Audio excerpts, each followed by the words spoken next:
दरम्यान सध्याची दृश्य आपण पाहतोय लीलावती रुग्णालय परिसरातली। सैफ अली खान गेले 5 दिवस लीलावती रुग्णालयात उपचार घेतोय। अगदी थोड्याच वेळात सैफ अली खानला रुग्णालयातनं डिस्चार्ज दिला जाणार आहे। करीना कपूर आणि शर्मिला टागोर या दोघी जणी सध्या रुग्णालयात पोहोचलेल्या आहेत। 16 जानेवारीला सैफ अली खानच्या घरात चोरीच्या उद्देशाने एक इसम शिरलेला होता। त्यानं सैफ अली खानवरती हल्ला चढवला। याच चाकू हल्ल्यात सैफच्या मणक्याला गंभीर दुखापत झाली। चाकूचे एकूण 6 वार सैफ अली खानवरती करण्यात आलेले होते। पोलिसांनी जवळपास 300 पोलिसांची टीम स्थापन केली होती सैफ अली खानचा हल्लेखोर शोधण्यासाठी। आता सैफ अली खानला काही वेळातच डिस्चार्ज मिळेल। अधिक माहिती देतात आपले प्रतिनिधी अजित मांढरे। अजित, यंदा सैफ अली खान याला जवळपास 5 दिवसानंतर डिस्चार्ज मिळेल। त्याच्यावरती 6 वार करण्यात आले होते, ज्यापैकी 2 वार गंभीररीत्याने 2 वारने त्याला गंभीररीत्या जखमी केलं होतं। एक म्हणजे हातावरचा, दुसरा म्हणजे त्याच्या पाठीवरचा वार अगदी 2 mm म्हणजे 2 mm त्याच्या मणक्याच्या जी पूर्णपणे मज्जातंतूपासून तो लांब होता। त्यामुळे सैफ अली खान वाचला। नाहीतर त्याला मोठी दुखापत होऊन त्याला पॅरलाइज झाला असतं किंवा आणखीन काही मोठी घटना घडू शकली असते। पण सुदैवानं तो वार जो आहे तो 2 mm लांब राहिला आणि सैफ अली खान आज सुखरूप आहे। त्याला आता डिस्चार्ज दिला जाईल। डिस्चार्जची प्रक्रिया पूर्ण झालेली आहे। पूर्ण सुरक्षा व्यवस्थेमध्ये लीलावती हॉस्पिटल हे त्याचं सद्गुरू शरणम हे जे घर आहे त्या घरापर्यंत त्याला इथं आणलं जाईल। मोठ्या प्रमाणात पोलीस बंदोबस्त त्यांनी या संपूर्ण परिसरात लावलेला आहे त्याच्या घराजवळ, जेणेकरून कोणत्या अडथळा निर्माण होऊ नये आणि थेट तो घरी जावा। गर्दी भरपूर आहे, बघ्यांची देखील गर्दी आहे, मीडियाकर्मींची देखील गर्दी आहे। त्यामुळे पोलीस या पद्धतीची काळजी घेत आहेत। या डिस्चार्ज नंतर सैफ अली खानच्या घरी आज नाही तर उद्या त्याचा जबाब जो आहे तो नोंदवला जाऊ शकतो। कारण का या सगळ्या घटनेमध्ये प्रमुख जर साक्षीदार कोण असेल तर तो लिमा आणि सैफ अली खान दोघे आहेत। लिमाचा जबाब नोंदवलेला आहे। सैफ अली खानचा पण एक प्राथमिक जबाब जो आहे तो 2 दिवसापूर्वी नोंदवला होता।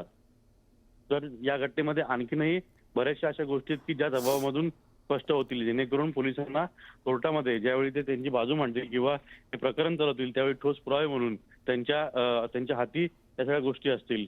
यामुळे सैफ अली खान जबाब देखील नोंदवणं नव्यानं हा महत्वाचा आहे। त्यानंतर ओळख परेड, जो आरोपी आहे तो आरोपी आणि सैफ अली खान याला एका ठिकाणी आणलं जाईल, जेणेकरून दोघे सैफ अली खान त्या आरोपीला पाहू शकेल आणि तो हाच आरोपी होता का त्याची सैफ अली खान जो आहे तो ओळख पटून व पुढे या त्याला ओळख परेड असं म्हणतात, त्या ओळख परेड झाल्यावरती तो देखील एक ठोस पुरावा जो आहे तो पोलिसांकडे येईल।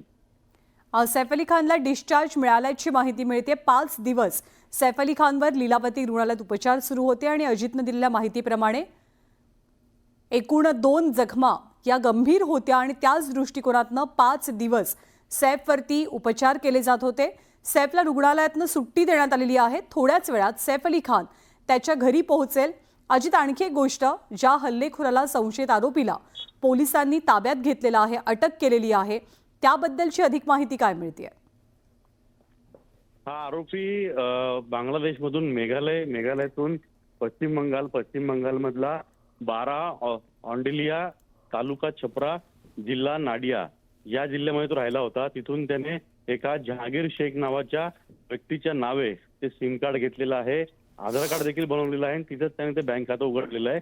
त्यानंतर 8 महिने तिथे राहिल्यानंतर हा जो आरोपी आहे तो पुढे मग मुंबईमध्ये आला आणि मुंबईमध्ये आल्यानंतर त्याने वेगवेगळ्या ठिकाणी काम केलंय। वरळीमध्ये, बांद्रामध्ये, ठाण्यामध्ये अनेक ठिकाणी त्याने काम केलं। हा विशेष करून हॉटेल्समध्ये मोठमोठ्या काम करायचा, जेणेकरून तिथं हा ज्या उद्देशाने हा चोरी करतोय किंवा ज्या पद्धतीने चोरी केलेली, ज्या पद्धतीने लपलेला आहे, त्याचं एकच काम होतं की त्या ठिकाणी जे आता ब्लावर हॉटेल जे आहे ठाण्याचं अत्यंत मोठं हॉटेल आहे आणि भरपूर धनाढ्य लोक तिथे येतात। त्याच पद्धतीनं बँड्रामध्ये देखील 2 ठिकाणी त्यांनी काम केलेलं आहे हॉटेलमध्ये। तर तिथल्या लोकांची माहिती घेणं, त्यांच्याकडून मग त्यांच्याशी जवळीक करणं किंवा त्यांच्या घरी काय चोरी करता येईल का किंवा कशा रीतीनं पैसे कमवता येतील, या सगळ्या गोष्टीमुळे तो वारंवार गुंतलेला असायचा। त्याला कोर्टानं 24 जानेवारीपर्यंत पोलीस कोठडी दिलेली आहे।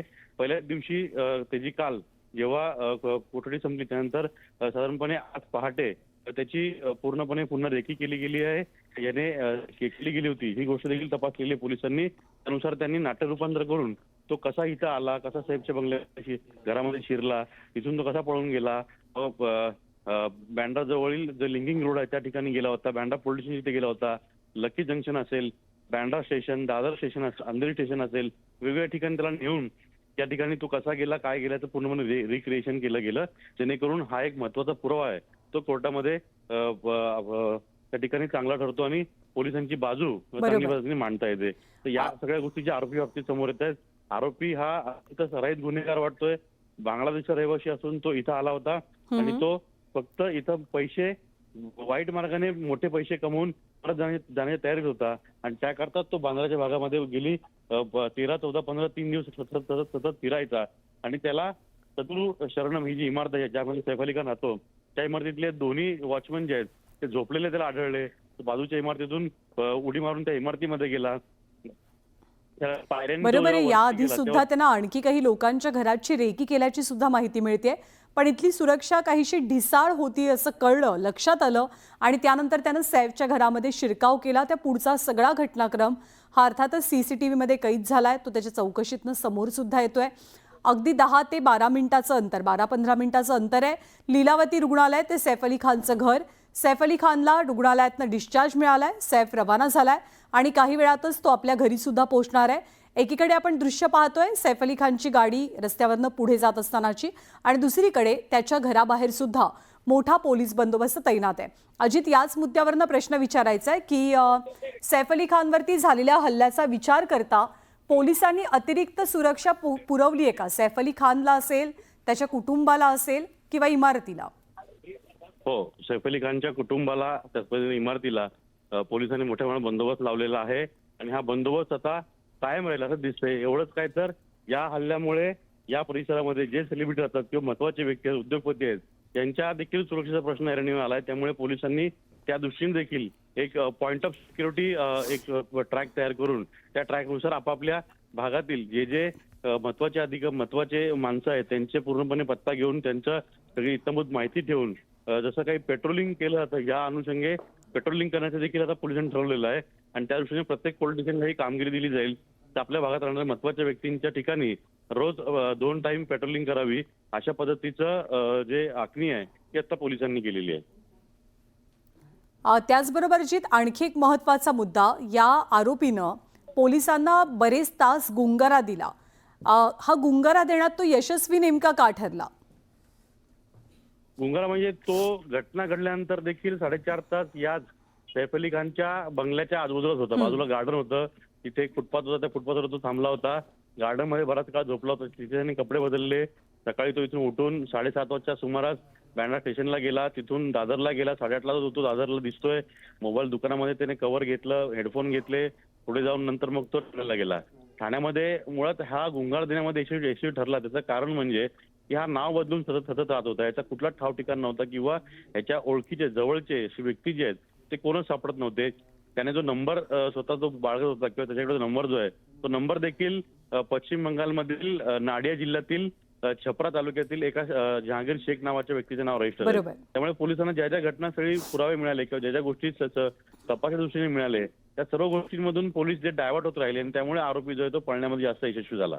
आता या घटनेच्या पार्श्वभूमीवर काही वेळापूर्वी आपण बातमी दाखवली की सैफच्या घराची सुरक्षा वाढवली गेली आहे. म्हणजे इंटरनल सुद्धा काही बदल करण्यात आलेले आहेत.